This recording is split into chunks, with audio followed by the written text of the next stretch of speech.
దృఢముగానే చేసియున్నాడు. ఆ కారణముచే దేవ సంస్తుతి చేయవే మనసా. దేవుని వాక్యమును ధ్యానం చేసుకుందాము. ఆదికాండ గ్రంథము 30వ అధ్యాయము 17వ వచనము నుండి ప్రభు యొక్క వాక్యాన్ని చదువుకుందాము. దేవుడు లేయా మరణం వినెను గనుక ఆమె గర్భవతి అయి యాకోబునకు 5వ కుమారుని కనెను. లేయా నేను నా పెనిమిటికి నా దాసినిచ్చినందున దేవుడు నాకు ప్రతిఫలం దయచేసను అనుకొని అతనికి ఇస్సాకారు అని పేరు పెట్టెను. అతనికి ఇస్సాకారు అని పేరు పెట్టెను. ప్రభువునందు దేవుని ప్రియ బిడ్డలారా, గత దినము దేవుని గోత్రము సంఘమునకు గాని లేక ప్రభువు యొక్క నిత్య రాజ్యమునకు గాని అన్ని విషయాలలోనూ ప్రథమ ఫలముగా ఇవ్వబడిన గోత్రమై ఉన్న యూదా గోత్రము యొక్క 7 ప్రధానమైన సంగతులను గురించి జ్ఞాపకం చేసుకున్నాం. అన్నిట్లో మొదటే దేవుని ప్రత్యక్ష గుడారము ఎదుట ప్రథమ ఫలములో మొదట, పరలోక రాజ్యం ప్రవేశములో మొదట, పోరాటములలో మొదట, దేవుడిచ్చిన స్వాస్థ్యములో మొదట, చివరికి ముద్రలు విప్పుటకు సిద్ధపడిన గోత్రములలో కూడా యూదా గోత్రము మొదటి కనబడుతూ ఉన్నది. దేవుని కృప ద్వారా నిన్నటి దినమున యూదా గోత్రమును జ్ఞాపకం చేసుకుని మనం ఈ దినమున 5వ గోత్రమైన ఇస్సాకారు గోత్రమును గూర్చి ప్రభువు నామమున తెలుసుకుందాము. చదవబడి ఉన్న పరిశుద్ధ లేఖన భాగములో దేవుడు లేయా మనవి వినెను గనుక ఆమె గర్భవతి అయి యాకోబునకు 5వ కుమారుని కనెను. నేను నా పెనిమిటికి నా దాసిని ఇచ్చినందున నేడు దేవుడు నాకు ప్రతిఫలము దయచేసననుకుని అతనికి ఇస్సాకారు అని పేరు పెట్టబడింది. ప్రభువునందు దేవుని ప్రియబిడ్డలారా, ఇస్సాకారు యాకోబు లేయాలకు కలిగిన 5వ సంతానము. ఇస్సాకారు అను పదమునకు అర్థము కొనబడుట లేక ప్రతిఫలము. ఆమంటుంది కదా, నా భర్తకు నా దాసినిచ్చాను కాబట్టే నాకు దేవుడు ఎవరినిచ్చాడు, ఇంకో కొడుకునిచ్చాడు అంటా ఉంది. దాసినిచ్చిన దానికి ఫలానికి గాను ప్రతిఫలముగా ఒక కుమారుడు అనుకోవచ్చు. లేకపోతే తన భర్తకు తన దాసినిచ్చి కుమారుని పొందటం. ఇక్కడ కొనబడుట అంటే దాసినిచ్చి ఎవరిని సంపాదించుకుంది, కుమారుని సంపాదించుకుంది. తన భర్తకు తన దాసిని ఫలముగా ఇచ్చి కుమారుని ప్రతిఫలంగా పొందింది. అలా 2 అర్థాలు రాసుకోవచ్చు. ఈ యొక్క ఇస్సాకారు గోత్రము లేయా కుటుంబములో 5వ సంతానముగా దేవుని యొక్క ప్రతిఫల భాగ్యములను పొందుకొని ఉన్న గోత్రముగా దేవునిలో కనబడుతూ ఉన్నది. లేఖన భాగమును మనము చదువుకుంటే 14వ వచనం నుండి చదువమ్మా. గోధుమల కోత కాలములో పుత్రదాత ఫలము యొక్క వృక్షపు పండ్లను చూచి చాలండి. ప్రభువునందు దేవుని ప్రియబిడ్డలారా, 49వ అధ్యాయము ఆదికాండ గ్రంథం, అక్కడ కూడా 14వ వచనం మనం ఒకసారి చదువుకుందాం. ఇస్సాకారు అమ్మా 2 దొడ్ల మధ్యను పండుకొని ఉన్న బలమైన అనగా అటువైపు ఇటువైపు వెళ్ళవలసినటువంటి త్రోవకు మధ్య కదలక నిలిచినటువంటి గార్దబము వంటి వాడు ఎవరు? ఇస్సాకారు. తన అన్నైనటువంటి తన తండ్రి అయినటువంటి యాకోబు కొడుకుకి ఇస్తున్న దీవెనిది. అర్థమైందండి? ఉదాహరణ మీకు అర్థమయ్యేలా చెప్తా. యేసుక్రీస్తు ప్రభువు వారు గార్దబాసీనుడై యెరూషలేము దేవాలయములోనికి వెళ్ళినప్పుడు ప్రభువు ఇరువురి జనపక్షముగా నిలువబడి గార్దబం మీద వెళ్తున్నారు. ఒక పక్క ప్రభుపక్షము, మరుపక్క ప్రతిపక్షము ఉంది. నా మాట అర్థమవుతుందండి? ప్రభువు గార్దబం ఎక్కి ఎప్పుడైతే యెరూషలేము మందిరంకి వెళ్తున్నారో రెండు వైపులు దండలేసే వాళ్ళు ఉండరు. ఎప్పుడు అయినా ఎక్కడైనా అంతే. ఒకవైపు జేజేలు కొట్టుచున్న మంద ఒకవైపు, ప్రభువు యెరూషలేము మందిరములోనికి వెళ్ళటాన్ని చూచి కోపపడుచు రగులుతున్న వ్యక్తులు మరొక వైపు. రెండు దొడ్ల మధ్య ఆసీనుడై ఉన్న గార్దబము వలె ఎవరున్నారంట? ఇస్సాకారు ఉన్నట్లుగా యాకోబు దీవెనిస్తూ ఉన్నారు. గార్దబపును దేవుడు ఎందుకు ఆనాడు తన యొక్క వాహనముగా లేక తన యొక్క యెరూషలేము ప్రయాణమునకు ఏర్పరచుకున్నాడంటే, గార్దబము ఇశ్రాయేలు గోత్రములలో 5వ కుమారుడైన ఇస్సాకును పోలి ఉన్నది గనుక. అర్థమవుతుందండి నా మాట? దేవుడు ఊరకనే దేని కొరకు ఏర్పరచుకోడు. రానున్న దినములలో పరలోకము నుండి మేఘము మీద, గుర్రము మీద దేవుడు ఎలా వస్తాడట? రయ్యముగా సైన్యముతో వస్తాడట. మనకు 4 గుర్రాలను గురించిన చరిత్ర ఉంటది. క్షమించాలి, 7 గుర్రాలకు సంబంధించిన చరిత్ర ఉంటది.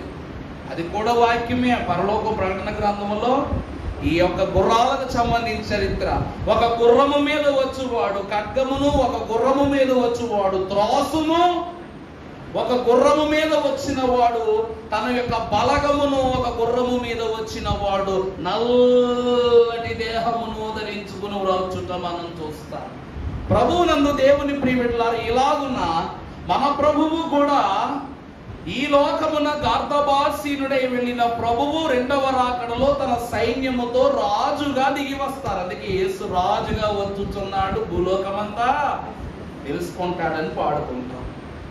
ఇక్కడ ఈ గార్దబాసీనుడై ఉన్న ప్రభువు లేక గార్దబము అని దీవెనను పొందుకున్న ఇస్సాకారును గురించి మనం చదువుకున్నట్లయితే లేఖనములోనికి వద్దాం. 2 దొడ్ల మధ్య స్థిరపరచబడినటువంటి, చెప్పండి, బలమైన గార్దబంలా ఉంది. ఏంటి మైకిల్ సరి పనిచేయట్లేదు? మైకిల్ గారు జాగ్రత్త చూసుకున్నా, 3 గదులు ఇంటికి కదా 3 వేసి మీరు పెట్టుకున్నానా?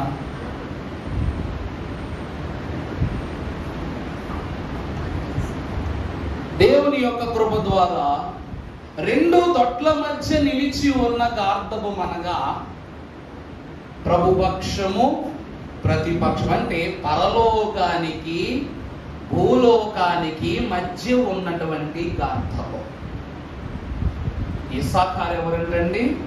అటు పరలోకానికి. దైవజనులు అన్నారు, మన బరి భూలోకం గురి ఎక్కడికి? అర్థమైందా? నరలోక బరి మీద గార్దబం ఎక్కి యెరూషలేము మందిరం అనే గురి యొద్దకు ప్రభు వెళితే, మరలా మనమందరమును కూడా ఈ బరి నుండి పరలోకమునందున్న గురి యొద్దకు వెళ్ళాలి. వాక్యములోనే మీకు చూపిస్తాను. ఇస్సాకారు మహాభక్తునికి మోషే భక్తుడు తెలియజేస్తున్న దీవెన ద్వితీయోపదేశ కాండము 33వ అధ్యాయము 18వ వచనం చదువమ్మా. ద్వితీయోపదేశ కాండము 33 మా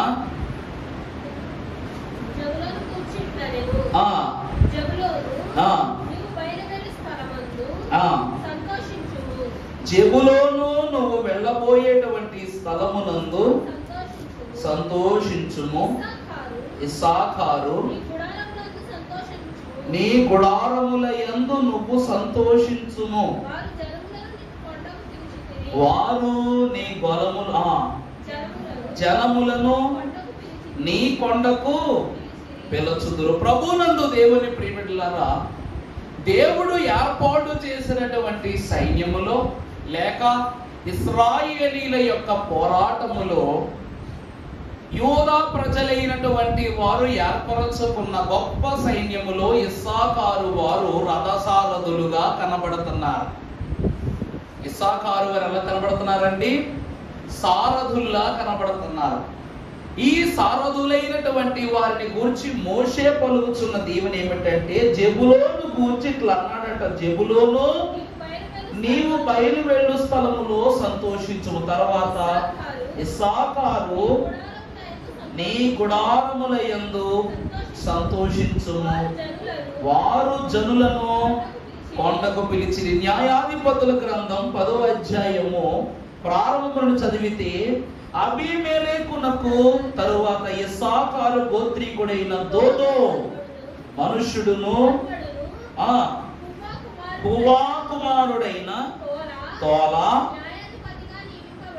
ఇస్సాకారు గోత్రములు. ఇందాక చెప్పాను కదా, 2 పక్షములకు వీరు మధ్య ఉన్న గార్ధబములా ఉన్నారు. నిజమునకు మనము చూస్తే గార్ధబాన్ని ఎక్కడికి రానివ్వరు? యెరూషలేము దేవాలయములోనికి రానివ్వరు. కానీ దానికి విలువ వచ్చినది దేనిని బట్టి అనగా, దానిపై ఆసీనుడైన ప్రభువును బట్టి. మీరు ఎప్పుడైనా ఒక మాట గమనించండి, ఒక ఎద్దు ఉంది, మన ఎడదోలు పోతా ఉంటాం, రోడ్లు పక్కన ఎద్దులు అయి ఉంటాయి. ఆ ఎద్దులకు ప్రేమతోనైనా ఒకసారి ఆగి ఒక అట్టిపండు అదే ఇద్దామని అనిపించదు, నిజమా కదా? అదే ఎద్దు పైన ఒక మంచి కార్పెట్ దాని మీద ఆల్చి దాని ముక్కుకు తోడి దాని వెనకాల తిప్పాను అనుకోండి, దండం పెట్టుకుని మరి అట్టిపళ్ళు పెడతారు దానికి. నా మాట అర్థమవుతుందా అండి మీకు? అదే ఎద్దు మీద ఇలాంటి ఒక మంచి కొత్త కార్పెట్ ఒకటి వేసి, మెడలో రంగురంగులుగా ఉన్న ఒక తాడు ఒకటి వేసి, దాని మెడలో గంట కట్టి దాన్ని నాతో తీసుకుని వెళ్ళాను అనుకోండి, ఏమంటారు? బసవరాజు అంటారు. అంటారమ్మా అని ఇంట్లో తీసుకొచ్చి ఒక పళ్ళుతో ఆరతిస్తారు, ఆ పళ్ళు నిండా ఫ్రూట్స్ పట్టుకొస్తారు. అంటే ఒక గుడ్డ కప్పగా దాని విలువే మారిపోయింది. ఇక్కడ అప్పటి వరకు అదొక గార్ధబం. ఎప్పుడైతే ప్రభువు ఎక్కుతున్నారని తెలిసి దాని మీద ఒక వస్త్రాన్ని కప్పారు, ఆ రక్షణ వస్త్రము దానికి అద్దుట ద్వారా దాని గవిని మారిపోయింది, దాని త్రోవ మారిపోయింది, దాని విలువ మారిపోయింది. దాని మీద ప్రభువు ఎక్కడంతోనే దాని అంతస్తు మొత్తం మారిపోయింది. ఇస్సాకారు గోత్రము 2 త్రోవలకు మధ్యన ఉన్న గాడిద వంటిది. ఎప్పుడైతే దేవుడు వారిని తన వారిగా ఏర్పరచుకున్న నిమిత్తము వారిలో తోలా అనే ఒక న్యాయాధిపతిని ఏర్పరచుకున్నాడు. తోలా అనగా 6వ న్యాయాధిపతి. తోలా ఎవరండి? న్యాయాధిపతుల గ్రంథములో 6వ న్యాయాధిపతి. ఇస్సాకారు గోత్రము నుండి పనిచేసిన న్యాయాధిపతిగా దేవుడు ఆ దినమున ఒక వస్త్రాన్ని కప్పి, అధికార వస్త్రాన్ని కప్పి, దేవుడు ఏం చేశాడంట? తన పని కొరకు వారిని ప్రతిష్ఠ చేసుకున్నాడు. తండ్రి అయిన మోషే ఏమంటున్నాడు దీవెనిచ్చినప్పుడు? క్షమించాలి, యాకోబు ఏమంటున్నాడు?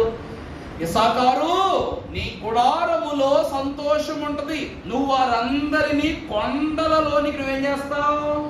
తీసుకుని వెళతావు అన్నారు. ఇతని యొక్క అధ్యక్షతలో ఇస్సాకారు యొక్క వంశములో ఒకడైనటువంటి 6వ న్యాయాధిపతి అయిన తోలా కాలములో జరిగిన యుద్ధ క్రమములో వారి గుడారములన్నిటిలోనూ సమాధానాన్ని స్థిరపరిచాడు దేవుడు.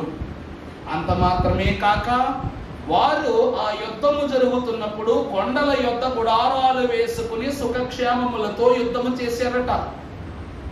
ఈరోజు కొండ మీద టెంట్ వేసుకుని యుద్ధం అప్పుడు కిందకి దిగి యుద్ధం అయిపోగానే పైకి వచ్చేసాం అనుకోండి, మన శత్రువులు దాడి చేసినప్పుడు పసిగట్టగలమా లేదా? అలాగున వారి జ్ఞాన సంపత్తితో క్రమం చేశారంట. కిందకు పైకు మధ్యగా ఇస్సాకారు గోత్రాన్ని నిలబెడుతూ ఉన్నాడు దేవుడు. వాక్యములో ఇంకా ముందుకు వెళ్ళినట్లయితే పరిశుద్ధ గ్రంథములో నుండి ఈ ఇస్సాకారు గోత్రమును మనము చూసినట్లయితే, ఈ న్యాయాధిపతుల కాలములో తోలా న్యాయాధిపతిగా ఉన్నప్పుడు 23 సంవత్సరాల వయసు ఇతనికి ఉంది. ఏమండి? తోలా ఎప్పుడైతే ఈ నాయకత్వంలో ముందుకు సాగుతున్నాడో అప్పుడు తోలా యొక్క వయసు ఎంత? 23 సంవత్సరాలు. కంటిన్యూ చెయ్యం ఆ మాటలో. ఎఫ్రాయిము ఎఫ్రాయిము యొక్క మన్యము యందలి షామీరుగా నివసించిన వాడు అతడు 23 సంవత్సరములు అప్పుడు అతనికి 23 సంవత్సరాలు ఇశ్రాయేలులకు న్యాయాధిపతి అయి ఉండి చనిపోయి షామీరులో పాతిపెట్టబడెను. షామీరులో వీరు పాతి పెట్టబడిరి. అతని తరువాత గిలాదు దేశస్థుడైన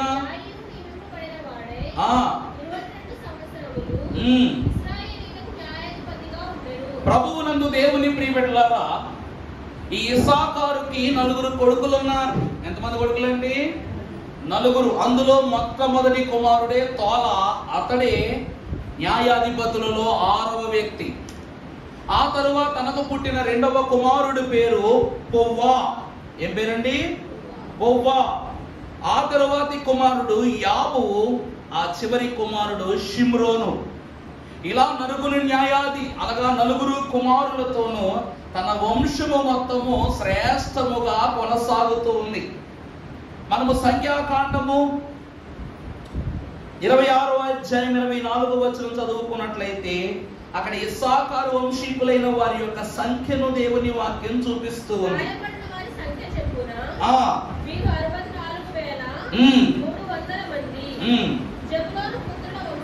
చూసారా ఎంతమంది అండి వీళ్ళందరూ? 64,300 మంది ఇస్సాకారు వంశీకులైన వారు. మొన్నటి దిన రూబేను వంశం గురించి చెప్పారు. వాళ్ళు ఎంతమంది? 46,700 మంది. వాళ్ళు 43,000 చెప్పండి 200 మంది అయ్యారు చివరికి. దేవుని యొక్క వాక్యమును బట్టి ప్రేషితులైన వారులారా, ఈ యొక్క ఇస్సాకారు ప్రజలైనటువంటి వారు ఎక్కువ సంఖ్యలో ప్రబలుతున్న ప్రజలు. ఇస్సాకారు యొక్క వంశమునకు ఉన్న గొప్ప ఆశీర్వాదం ఏమిటంటే, ఎప్పుడు యుద్ధాన్ని తలపెట్టాలో ఆ యుద్ధానికి వీళ్ళెవరంట? సైన్యమునకు పరిపూర్ణమైన ప్రోత్సాహాన్ని అందించిన వాళ్ళు. అప్పుడు ఓ మాట చెప్పనా, పాండవులు కౌరవులు కథ ఉంటుంది. అందులో పాండవులు 5గురే ఉన్నారంట, కౌరవులు ఎంతమంది? 100 మంది ఉన్నారు. కానీ ఆ 100 మంది కూడా ఈ 5గురిని చూసి భయపడేవారంట. ఆ 100 మంది కూడాను ఈ 5గురిని చూసి భయపడేవారంట. ఎందుకంటే ఈ 100 మంది కన్నా ఇంకొక 100 మంది కలిసినా కూడా 5గురి జోలికి మనం వెళ్ళలేము, యుద్ధం చేయలేము అన్న బలంతో ఈ 100 మంది ఇంకా బలాన్ని సమకూర్చుకున్నారంట. ఈ 100 మంది ఏం చేశారండి? ఇంకా బలాలు సమకూర్చుకున్నారంట. ఈ దినమున 12 గోత్రాలలో అధికమైనటువంటి సంతానము కలిగిన గోత్రము ఏమిటి అంటే ఇస్సాకారు గోత్రమే. ఆ మాట అర్థమవుతుందా అండి? అన్ని గోత్రాలలోనూ విస్తారమైన సంతానము కలిగిన గోత్రము ఇస్సాకారు గోత్రం. అందుకే ఆ గోత్రపు ప్రజలైనటువంటి వారందరికీ యోధా నాయకత్వము వహిస్తూ వాళ్ళందరినీ యుద్ధ సన్నద్ధులుగా తయారు చేసిన. అందుకే 2 దొడ్ల మధ్య గార్ధబం. అర్థమైందండి? తన యొక్క కుటుంబమునకు అనగా దేవుని పక్షమున్న జనులకు ఎదురున్న శత్రువర్గమునకు ఈ ఇస్సాకారు గోత్రపు సైన్యం ఏమై ఉన్నది? మధ్యవర్తిత్వం. అంటే అన్నల జోలికి వెళ్ళాలంటే ఎంతమంది ఇస్సాకారు ప్రజలతో యుద్ధం చేయాలి. నాయకత్వము అన్నల వైపు ఉంటే వీరు సైన్యముగా ఉండి యుద్ధం చేశారు. నా మాట అర్థమవుతుందని జాగ్రత్తగా గమనించండి. అధిక సంతానం ఉండుట వలన యుద్ధములో సైన్యములుగా వీరిని ఏర్పరచుకున్నారు. ఇదే సమయోచిత జ్ఞానము అన్నారు వాక్యములో. వాక్యములో చూస్తే దినవృత్తాంతముల 1వ గ్రంథము 12వ అధ్యాయము 32వ వచనం చదివితే అక్కడ ఇస్సాకారు గురించి రాస్తున్నారు. దినవృత్తాంతములు 1వ గ్రంథం 12:32 మనము చూసినట్లయితే ఇస్సాకారులో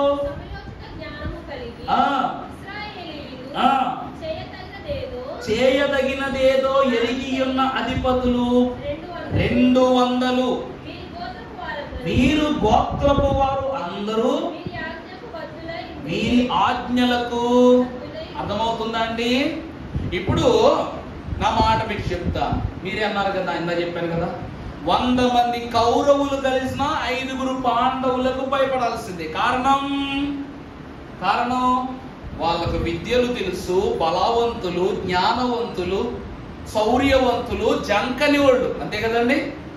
ఈ ఇస్సాకారు గోత్రములో 64,300 మంది ప్రజలలో 200 మంది బలశాలులు, నాయకత్వము గలవారు, బుద్ధిమంతులు, వివేకులు ఉన్నారంట నాయకత్వం చేస్తూ.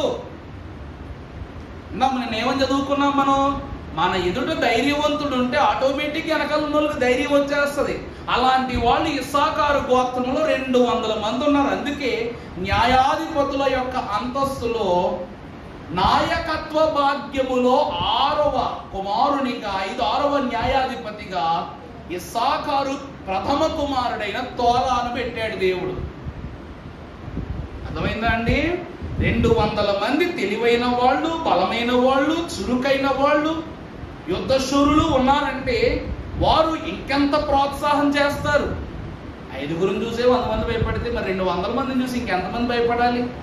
అదే వాక్యం అంటూ ఉంది. వీళ్ళు సమయోచిత జ్ఞానము కలిగినటువంటి వారు. ఇస్సాకారు వారు ఎవరండి? సమయం. మనం ఇంట్లో ఒక పరిధి ఉంటుంది, ఏంటంటే చివర పుట్టిన పిల్లలు 10 దొంగలు. మన ఇంట్లో ఆఖరి పుట్టే పిల్లలు ఎవరండి? 10 దొంగలు. ప్రతి దానికి మొండిగేసేస్తారు, ప్రతి దానికి మళ్ళీ ఏం చేస్తారు? బుక్ చేస్తారు. వాళ్ళు ఆలోచనని ఖర్చు పెట్టరు, పనిని ఖర్చు పెట్టరు, ఏమీ ఖర్చు పెట్టరు. ప్రతిఫలం మాత్రం ఫస్ట్ వాళ్ళకే రావాల్సిందే. అలాగే చిన్నోళ్ళంట పెద్దోళ్ళ యొక్క నోట్లోంచి ఊడబడతారంట. అంటే దాని అర్థం వాడు ఏం చేసినా, ఎలా చేసినా, వాడు ఎక్కడ దొరికిపోయాడో మనం అక్కడ దొరకకూడదు, వాడు ఎక్కడ ఆగిపోయాడో మనం అక్కడి నుంచి మొదలు పెట్టం అన్న జ్ఞానంతో చిన్నోళ్ళు ఉంటారు. ఈ దినమున ఇస్సాకారు గోత్రము తన 9 అన్నల యొక్క లేక తన 12 మంది అన్నదమ్ముల యొక్క సహోదర తత్వములో ఉన్న ధైర్యం వాళ్ళకు ఉంది, జ్ఞానం వాళ్ళకు ఉంది, భక్తి వాళ్ళకు ఉంది, విశ్వాసం వాళ్ళకు ఉంది, తెగింపు వాళ్ళకు ఉంది. కనుక అలాంటి వాడు 200 మంది నాయకత్వం చేశాడు దేవుని యొక్క పోరాట సమరములో. అదే అంటుంది. అందుకే ఇస్సాకారు నీ గుడారములో సంతోషం ఉంటుందని వాక్యం అంటా ఉంది. అర్థమైందా అండి? ఎంత ధైర్యశాలులు ఎదురుకి ఎవరు రాలేరు కాబట్టి ఇస్సాకారు నీ గుడారములో ఏముంటది?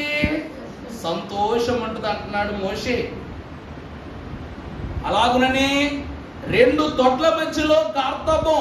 ఇప్పుడు ఈ దారి గుండా వెళ్ళాలంటే ఈ గార్ధబాన్ని దాటే వెళ్ళాలి. గాడిదకున్న గొప్ప లక్షణం ఏంటి తెలుసా? సమయోచిత జ్ఞానమే. గాడిద ముందు నుంచి ఏం చేయదు. మన పెద్దవాళ్ళు ఏదో అక్కడ చూసారా? గాడిద ఒక్కసారి కరిసిందంటే ఏదో అరితేగా వదలరు కదా. ఏమండే? గాడిద కరితేనా? మరి తాబేలు కడితే గాడిద అరితేగా వదలరా? అంతేనా? బాబు నాకు సామెతలు అని తెలియదు, కానీ గాడిద గురించి నాకు మంచి సామెత తెలుసు. ఏంటంటే గాడిద చూడకుండానే తన్నుద్దంట.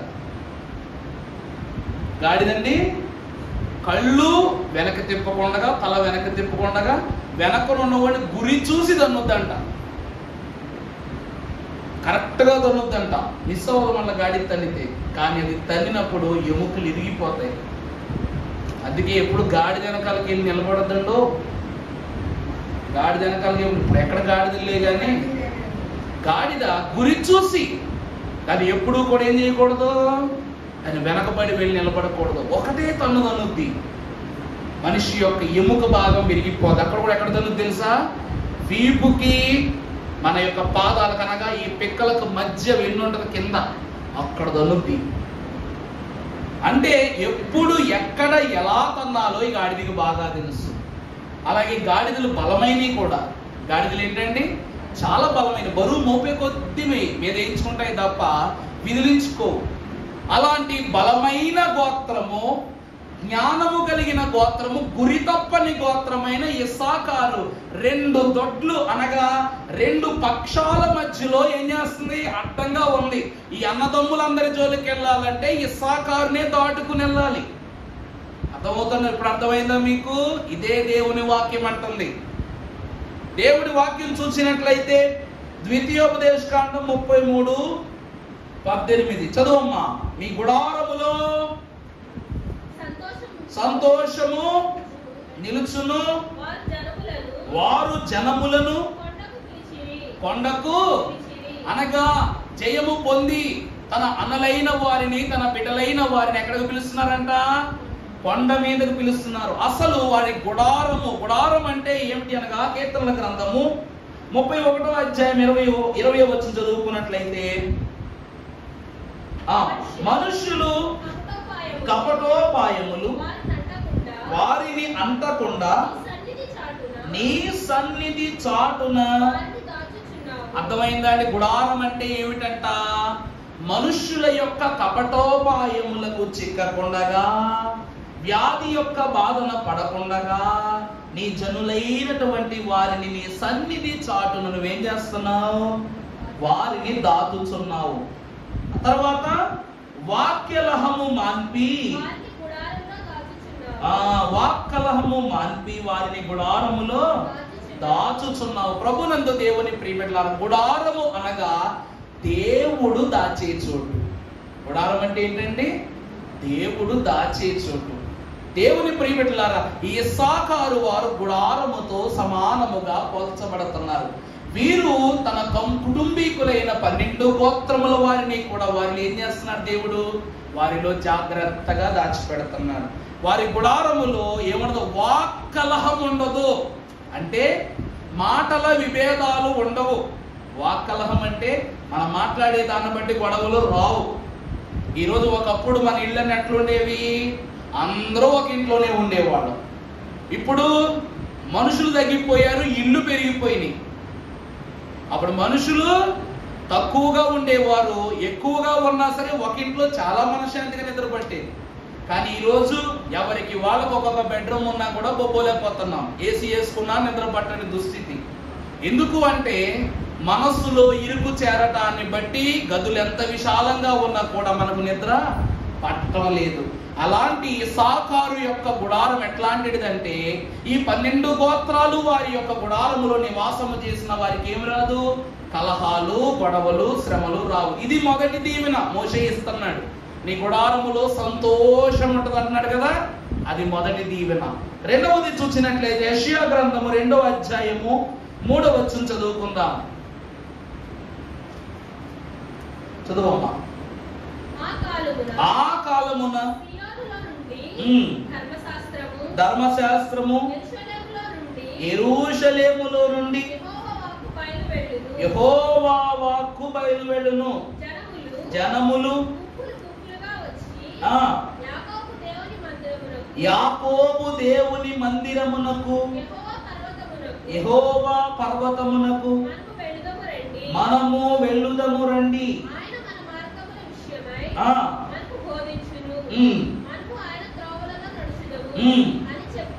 చాలండి. ఇక్కడ వాక్యం అంటూ ఉంది, ఆ కాలమున సియోనులో నుండి ధర్మశాస్త్రము, యెరూషలేము నుండి యెహోవా వాక్కు ఒకేసారి బయటకు వస్తాయంట. ఇలా బయటకు వచ్చిన ధర్మశాస్త్రము, దేవుని యొక్క వాక్కును ఎవరు అందుకునేవారుగా కనబడుతున్నారనగా, జనములు గుంపులు గుంపులుగా వచ్చి. ఈ జనములు ఎవరంట? జనకుని ఇష్ట జనము. 12 గోత్రములు ఆయన కోరిన వారు. ఈరోజు మనం కూడా ఆయన వారమే. కానీ ఇప్పుడు నిర్గమాకాండ ధ్యానాలు కాబట్టి ఆ జనములు ఇశ్రాయేలీయుల లెక్కలోనికి వేసుకోండి. తరువాత యాకోబు దేవుని మందిరమునకు, యెహోవా పర్వతమునకు మనము వెళ్ళుదము రండి. ఎవరైతే ఉన్నారో, ఇందాక దీవెన చూశారు కదా, కొండల మీదకు వారిని రప్పింతురు అనగా, యెహోవా పర్వతము మీదకు, సియోనునకు, ఇస్సాకారు గోత్రము, యాకోబు దేవుని మందిరములోనికి అందరినీ ఇస్సాకారు వారు రప్పిస్తారు. మీకు కొంచెం కన్ఫ్యూజన్ ఉంది, చెప్తారు. వారి యొక్క కొండ మీద సమాధానం ఉన్నది. ప్రజలైన వారందరినీ కూడా ఆ స్థలానికి ఇస్సాకారు గోత్రమే రప్పిస్తుంది అని అంటుంది వాక్యం. ప్రభువునందు దేవుని ప్రియబిడ్డలారా, దైవజనులు దేవదాసయ్య గారు అన్నారు, దేవుడంట గార్ధబము ద్వారా యెరూషలేము పట్టణానికి వెళ్ళటానికి, యెరూషలేము మందిరానికి వెళ్ళటానికి పగటి నుండి సాయంకాల సమయం పట్టిందంట. అర్థమవుతుందండి? యెరూషలేము మందిరానికి వెళ్ళడానికి ప్రభుకి ఎంత సమయం పట్టింది? పొద్దున్న ఎక్కితే సాయంకాలానికి వెళ్ళారంట. సాయంకాలానికి ప్రభువు వెళ్ళేసరికి ఆలయం యొక్క ద్వారాలు మూసివేయబడ్డాయి. ఆయన ఆలయ ప్రవేశం చేశారు కానీ దేవుని యొక్క దర్శనార్థం లోపలికి వెళ్ళలేకపోయారు. అప్పటికే లోపల తలుపులన్నీ మూసివేయబడ్డాయి. మరలా తర్వాత రోజు ప్రభువు ఆలయము నిమిత్తం ఆయన రావడం జరిగింది. అప్పుడే ప్రభువు ఏం చూశారంట? ఈ వ్యాపారాలు, ఈ గొడవలు, ఈ కోలాహలం అంతా ప్రభువు చూశారు. అప్పుడు ప్రభువు అంటున్నారు, నా తండ్రి యొక్క మందిరము మీరెలా మార్చేశారు? దొంగల గుహగా మార్చారన్నారు. ప్రభువునందు దేవుని ప్రియబిడ్డలారా, గార్ధబాసీనుడైన యేసుక్రీస్తు ప్రభువు కల్వరి సిలువ ఎక్కు పర్యాంతములో మనము చూసినట్లయితే ఆయన నడుస్తూ నడుస్తూ నడుస్తూ సుమారు 6 గంటల కాలము ప్రభు ఏం చేశారంటండి? ఆ యెరూషలేము పురవీధులన్నీ తిరిగి కల్వరి గొల్గోతాకు వెళ్ళారు. దేవుని యొక్క వాక్యం అంటుంది, ప్రభువు ఎక్కిన గార్ధబము మనమే.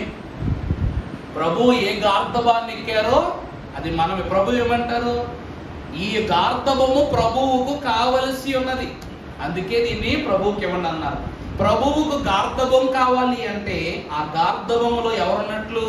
సంఘముగా దాన్ని పరిగణిస్తూ ప్రభువు కావాలనుకున్నారు. దీనితో యెరూషలేము మందిరము వరకు వెళ్ళారు. ఆ దినమున గార్ధబము మీద ప్రభువు ఉన్నారు, కానీ పాపాలన్నీ పుచ్చుకున్నారు. అప్పుడు సంఘం మోసింది ప్రభువుని భుజం మీద. ఏమన్నా అర్థమవుతుందా? ప్రభువుని ఎవరు మోసారంట? సంఘం మోసింది. ఇప్పుడు సంఘము యొక్క పాపాలన్నీ కూడా ఎవరు మోసారు? సిలువుగా మార్చుకుని ప్రభు భుజం మీద వేసుకుని సాయంకాలము వరకు ప్రభు ఏం చేశారంట? ప్రయాణం చేశారు. యాకోబు కుటుంబము ఆ జనము అనగా దేవుని మందిరములోనికి ఆ జనములందరూ వస్తారంటే ఆ దినమున యేసుక్రీస్తు ప్రభు వారి యొక్క సిలువ దీక్షను చూచుటకు సర్వదేశములలో ఉన్న వారందరూ ఆ స్థలానికి వచ్చారు. ఈ దినమున ఇస్సాకారు గోత్రము ద్వారా ప్రభువు తెలియజేస్తున్న మాట వాక్యములో ముందుకు వెళితే, మొదటి పేతురు రాసిన పత్రిక 2వ అధ్యాయం 5వ వచనం చదువమ్మా. పేతురు రాసిన మొదటి పత్రిక 2వ అధ్యాయం 5వ వచనం.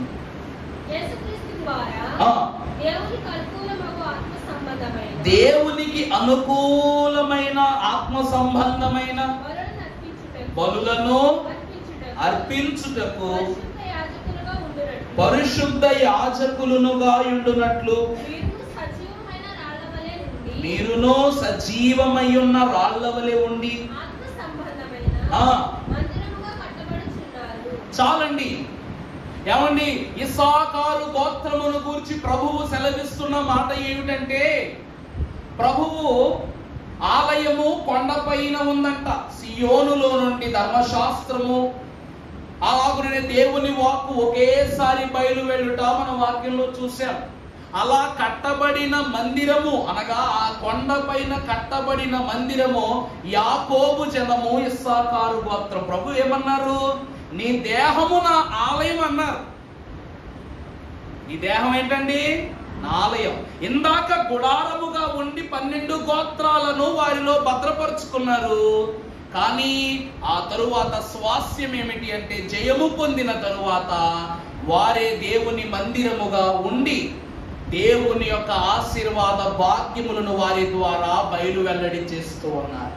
ప్రత్యక్ష గుడారము మోషే కాలములో కట్టబడి సొలొమోను కాలములో దేవాలయంగా మార్చబడింది. ఎప్పుడు? యెరూషలేము పట్టణం అంతా జయము పొందుకున్న తర్వాత. అంతే కదండి?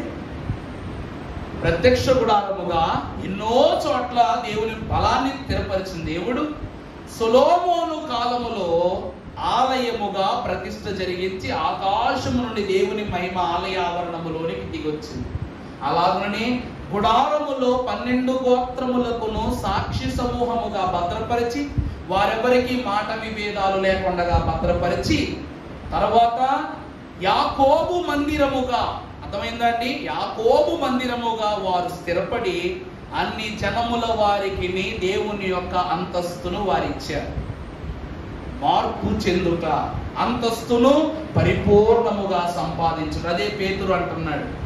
చివరిగా మనము చూసినట్లయితే కొరింథీయులకు రాసిన మొదటి పత్రిక 1వ అధ్యాయము 26వ వచనం చదువుకుందాం. సహోదరులారా, మిమ్ములను ప్రభువు పిలిచి ఉన్న పిలుపును చూడండి. జ్ఞానులైనను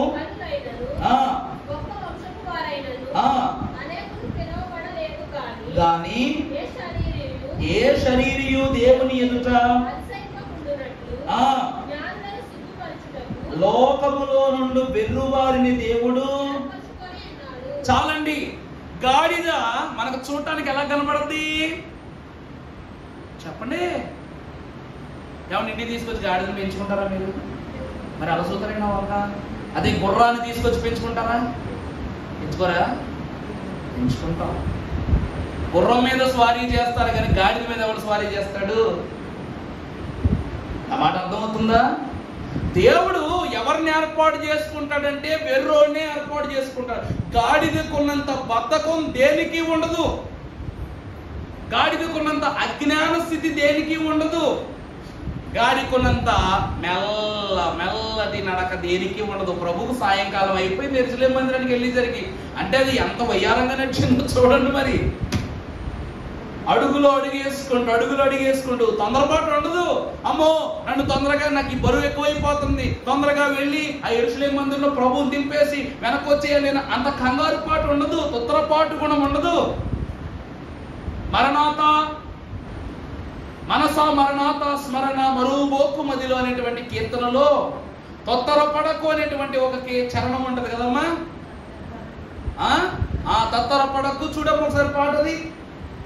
ఇంతే పాడండి కన్వెన్షన్ కీర్తనలోంచి.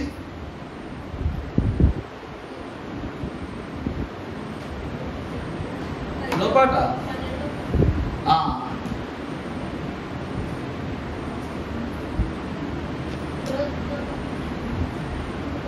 ఎక్కడమ్మా? క్రొత్త వాక్యమని తత్తరపడకు, వట్టిది కాదది వరుసలు నేర్పును. మట్టుబడి మరణాతను వేడిన మహిమ రాకడలో నెత్తబడెదవో మనసా మరణాత స్మరణ మరువబోకు మహిలో. మనసా మరణాత స్మరణ మరువబోకు మహిలో. అయ్యో నా భుజము మీదకు లేక నా వీపు మీదకు ఎక్కింది ఎవరో కాదు, స్వయముగా దేవుని కుమారుడైన యేసుక్రీస్తు ప్రభువు గనుక అని అది బెదిరిపోవట్లేదు. నా మాట అర్థమవుతుందండి? నా వీపు మీద ఎవరు కూర్చున్నారు? స్వయముగా లోక పాపములను మోసుకొని పోవు దేవుని గొర్రె పిల్ల అని అది గ్రహించి అమ్మో అమ్మో అనేది తొత్తరపాటు పడట్లా. ఏమని అక్కడ వాక్యంలో కూడా అదే ఉంది కదా, పాటలో కూడా క్రొత్త వాక్యమని తత్తరపడకు, ఎక్కింది ప్రభువే కదా అని. ఎందుకంటే ఈ గాడిదలు నా కాలమున ప్రవక్తలు బాగా ఉపయోగించేవారు. ఈ గాడిదే పరలోకానికి నూతన సాక్ష్యాన్ని చెప్పింది బిలాము ప్రవక్త ద్వారా. ఆ కాలమున దేవుని ఖడ్గానికి భయపడినటువంటి గార్ధబము బిలాము ప్రవక్తను తన వీపు మీద నుంచి త్యజించి దేవుని కత్తికి తల వంచింది ఆ రోజు. అప్పుడు వణికిందట. కానీ ఈ దినమున దేవుని కుమారుని ఆ వాక్యమే శరీరధారి అయి కృపా సత్య సంపూర్ణుడికి వచ్చింది కనుక తన వీపు మీద ఎవరిని మోస్తుందంటే వాక్యాన్ని మోస్తుంది. ఆ వాక్యాన్ని చూసి ఏం చేయట్లేదు, కంగారు పడటంలా తత్తరపడట్లా. దాని తర్వాత ఏమిటి చెప్పండి? వట్టిది కాదది వరుసలు నేర్పును. అలాగని కంగారు పడిపోతూ తన క్రమము తప్పిపోయి ఏం వెళ్ళిపోలేదు. అడుగు వేసుకుంటూ చాలా జాగ్రత్తగా వెళ్ళిందట. మూడవది చూసినప్పుడు మట్టుపడి మరణాతను వేడిన మహిమ రాకడలో ఎత్తబడుతూ. దేవుని వాక్యమును బట్టి చూస్తే మరణాత అనే మహిమనాథుడైన దేవునిని తన వరుసలో తాను జాగ్రత్తగా యెరూషలేమునకు తీసుకుని వెళ్ళి యెరూషలేము మందిరములో దేవుడిచ్చే మహిమను అదేం చేసుకుంది? తన కైవసం చేసుకుంది. అప్పుడు అందరూ అనుకున్నారు, ఏమిటి ప్రభు ఏంటి గాడిద మీద వస్తున్నారు ఏమిటి అని ఒక్కరు కూడా అనట్లేదంట. ఎందుకు అనట్లేదంటే అంత మహనీయుడు పైన కనబడితే కింద గాడిద పిల్ల కనబడద్దండి. అంత మహనీయుడు కళ్ళకు కట్టినట్లు కలిగిన శ్రేష్ఠ రూపముతో, పరిపూర్ణ సౌందర్యముతో, వెలుగుతో ప్రకాశించి కళకళలాడిపోతున్నాడు ప్రభువు. ఆయన కన్నులకు కన్నుల విందుగా కనబడుతుంటే ఇంకా ఆయన ఎక్కిన గార్ధవమే కనబడుతుంది చెప్పండి. కనబడుతుందా? కనబడతారు. వారెవ్వరూ కూడా గార్ధవాన్ని గుర్తించట్లా. దేవుడు వాక్యం చెప్తూ ఉంది, గార్ధవము రూపములో గాని, వేగములో గాని, జ్ఞానములో గాని, పనిలో గాని అన్నిటిలోనూ అది బద్ధకమే. కొరింథీ పత్రికలో అదే రాస్తున్నాడు మహాభక్తులు. చదువమ్మ 1 కొరింథీ 1వ అధ్యాయము 26వ వచనం చదువుకున్నట్లయితే, సహోదరులారా, మిమ్మల్ని పిలిచిన పిలుపును చూడుడి. మీలో లోకరీతిని జ్ఞానులైనను, గనులైనను, గొప్ప వంశము వారైనను అనేకులు పిలువబడలేదు. కానీ ఎవరు పిలువబడుతున్నారంట?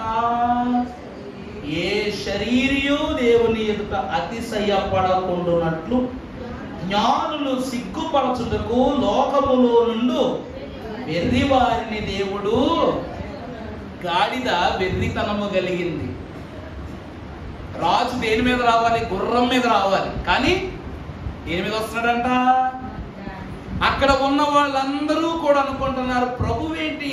ప్రతిపక్షంలో ఉన్న వాళ్ళందరూ, శాస్త్రులు, పరిశీలు, ప్రభువేంటి ఇలాంటి వాడికి వస్తున్నారు. అలాగే ఇస్సాకారు గోత్రము గార్ధవమునకు సాదృశ్యమైనదే గాని ఇది బద్దకించినది, ఇది మనకు పనికిరానిది అన్న ఆ గోత్రము యొక్క గుడారములోనే వీళ్ళందరినీ సంతోషపరిచాడు దేవుడు.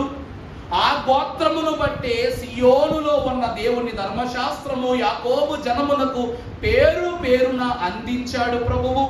ఈ గోత్రపు సైన్యముతోనే ఎదురొచ్చిన ప్రతి యుద్ధమును కూడా దేవుడు ఏం చేశాడంట? జ్ఞానముతో జయింపజేశాడు. ఈ గోత్రములో ఉన్న మొదటి కుమారుని, సాకారు కుమారుడైన తోలాన్ని 6వ న్యాయాధిపతిగా నియమించుకున్నాడు. దేవుడికి తెలివైన వాళ్ళు, గొప్పోళ్ళు, దన్నుగా ఉన్నోళ్ళు, పేరు ప్రతిష్టలు ఉన్నోళ్ళు దేవునికి అక్కర్లేదు. ఈరోజు డబ్బు ఉంటేనే చాలా మంది చేరదీస్తారు. అలాంటి వాళ్ళు ప్రభువుకు అక్కర్లేదు. ఆయనకి ఎవరు కావాలి తెలుసా? అతిశయం లేనోళ్ళు, ఈ లోకము మీద ఆలోచనే లేని వాళ్ళు ప్రభువుకు కావాలి. అంటే మనం కావాలి. ఎవరు కావాలండి? మనం కావాలి. మనము నిద్రపోతున్నప్పుడు ప్రభు చూస్తాడు. ప్రభు ఎవరు చూస్తాడండి? మనము నిద్రపోతున్నప్పుడు ప్రభు చూస్తాడు.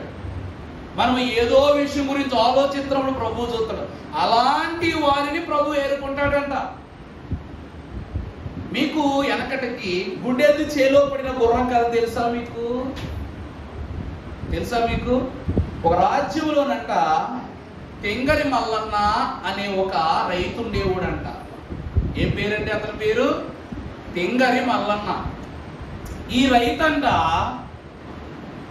డబ్బు సంపాదించలేకపోతున్నాడు, వ్యవసాయము చేయలేకపోతున్నాడంట. చేయలేకపోయేసరికి వాళ్ళ అన్నలైనటువంటి వారు వీడు ఎందుకు పనికిరాడు గనక వీడిని మన కొబ్బరి తోటలో మనం ఏం చేద్దాం, కాపలాదారుడుగా పెడదాము అని చెప్పేసి ఆ తమ్ముడిని కాపలాదారులు పెట్టారంట. ఈ తెంగరి మల్లన్న ఆ సమయానికి ఆ తోటకు వెళ్ళినప్పుడు అక్కడ తోటకాడ పనిచేసే వాళ్ళు అందరూ వెళ్ళిపోతున్నారంట. అయ్యా మీరు అందరూ ఎక్కడికి వెళ్ళిపోతున్నారు ఏంటని చెప్పగా నేను వీళ్ళందరూ అన్నారంట, వీడి తెంగరోడు కదా, వీడిని అల్లగొట్టేద్దాం, పైపెట్టేద్దాం అని చెప్పి, రే ఇక్కడ పెద్ద ఎలుగుబట్టి ఉందరా, చెట్ల మీద ఆట్ల మీద తిరుగుతుందరా, కొబ్బరికాయ తినేస్తుందరా, వచ్చిన వాళ్ళు చంపేస్తుందరా అని చెప్పారంట. అలాగ అనేసరికి వీడు భయంతో లాంతర పట్టుకుని కొబ్బరి తోట అంతా తిరుగుతున్నాడంట, ఒక బల్లిని చేతితో పట్టుకుని. అర్థమైందండి? తిరుగుతుంటే ఈడు అలిసిపోయి ఒక కొబ్బరి చెట్టు కింద లాంతర పక్కనట్టు కూకున్నాడంట. ఈ లాంతర పక్కన పెట్టి ఆ బల్లి పక్కన దిగొట్టి అలా కొబ్బరి చెట్టుకు వాలుకుని పడుకున్నాడంట. ఈ లాంతరం వెలగడాన్ని చూసి అక్కడ ఎవడో ఉన్నాడని నిజంగానే కొబ్బరి చెట్టు మీద ఉన్న ఎలుగుబంటి మీద దూకగా ఆ పక్కనే కూర్చున్న బల్లానికి అది గుచ్చుకుని చచ్చిపోయింది. చచ్చిపోయేసరికి వెంటనే పగటి వేళ ఎలా ఉన్న వాళ్ళు అందరూ పనికి వచ్చేస్తే ఈడు పడుకునే ఉన్నాడు. పక్కన లాంతర ఎలుగుతానే ఉంది, బల్లానికి మాత్రం ఎలుగుబంటి గుచ్చుకుని చచ్చిపోయి ఉందన్నమాట. అప్పటి వరకు తెంగరి మల్లన్న కాస్త ధైర్యవంతుడైన మల్లన్నగా మార్చబడ్డాడు. ఈ విషయం అలా వెళ్ళి ఏం చేశారంట, రాజుకు చెప్పేశారంట, ఇలాంటి విషయం జరిగిందని బాబు, ఎవరో చంపలేకపోయిన ఎలుగుబంటిని వీడు చంపేశాడని చెప్పేసి చెప్పగానే రాజు ఆనందంతో పొంగిపోయి ఏం చేశాడంట, తన దర్బారులో ఉద్యోగం ఇచ్చి సైనికుల హోదాలో కూర్చోబెట్టాడంట. కూర్చోబెట్టేసరికి ప్రభుత్వ ఉద్యోగం వచ్చింది. ఇప్పుడు రాజు దగ్గర పనిచేస్తున్నప్పుడు ప్రభుత్వ ఉద్యోగమే కదా. వచ్చేసరికి ఈ సైనికులైన వాళ్ళందరూ ఎలుగుబంటిని ఎలా చంపావు అంటేను వీడికి ఏం చెప్పాలి తెలుతున్నా, నేను పడుకున్నాను బల్యాన్ని గుచ్చుకుని చచ్చిపోయిందని చెప్తే ఉద్యోగం పోద్ది. అందువలన నేను అలా వెళ్ళాను, ఆ ఎలుగుబంటి ఇలా వచ్చింది, దాన్ని పొడిచి దాన్ని అలా నిలబెట్టి పడుకున్నాననే చెప్పేసి కూడా అంట. ఇలా జరుగుతున్నప్పుడు ఒక రోజు నిజంగా ఒక యుద్ధం వచ్చి పడింది. యుద్ధం వస్తే ఆ యుద్ధంలో నువ్వే నాయకుడిగా ఉండి సైనికులందరినీ నడిపించాలి. మరి ఎలుగుబంటిని చంపినోడికి యుద్ధాలు ఎంతపాటి?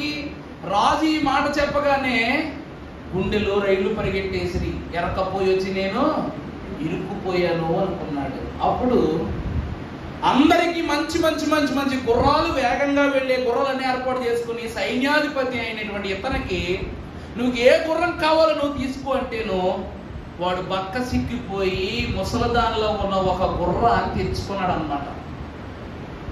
అర్థమైందండి? బలహీనంగా ఉండి పరిగెత్తలేక వీక్గా ఉన్న ఒక గుర్రాన్ని సెలెక్ట్ చేసుకున్నాడంట. సెలెక్ట్ చేసుకుని ఉండేసరికి ఈ గుర్రం నడపటం వేగంగా వెళ్ళిపోతే ఈడే పడిపోతాడు, అక్కడ చచ్చిపోతాడేమని స్లోగా వెళ్ళి ఆ సైన్యం అంతటి ముందర పంపి ఎస్కేప్ అయిపోదామని గుర్రాన్ని సెలెక్ట్ చేసుకున్నాడు. సెలెక్ట్ చేసుకుని యుద్ధం ప్రారంభం అవగానే అన్ని గుర్రాలు మనోడిని దాటుకుని వెళ్ళిపోతుంటేను వీడు ఈ సైన్యాన్ని ఎదుర్కోకపోతే రాజు చంపేస్తాడు, ఎదుర్కొంటాకెళ్తే అక్కడే చచ్చిపోతాడు. కాబట్టి ఈ గుర్రంతో వీలైనంత వరకు, అసలే బలం లేదు, జ్వరం వచ్చినట్టు రన్నింగ్ రేస్ ఎడితే ఎలా ఉంటుందో అలా ఉందా గుర్రానికి పాపం. వాడు బలవంతాన గుర్రాన్ని పరిగెత్తించగానే శక్తి కొద్దీ పరిగెడుతూ 2 తాడి చెట్ల మధ్యలోంచి పోనిచ్చాడంట. 2 బలహీనంగా ఎప్పుడో కూలిపోయే తాడి చెట్ల మధ్యలోంచి పోనెత్తున్నాడంట. పోనిచ్చి ఆ 2 చేతులు ఇలా చాపి 2 తాడి చెట్లను పట్టుకున్నాడంట.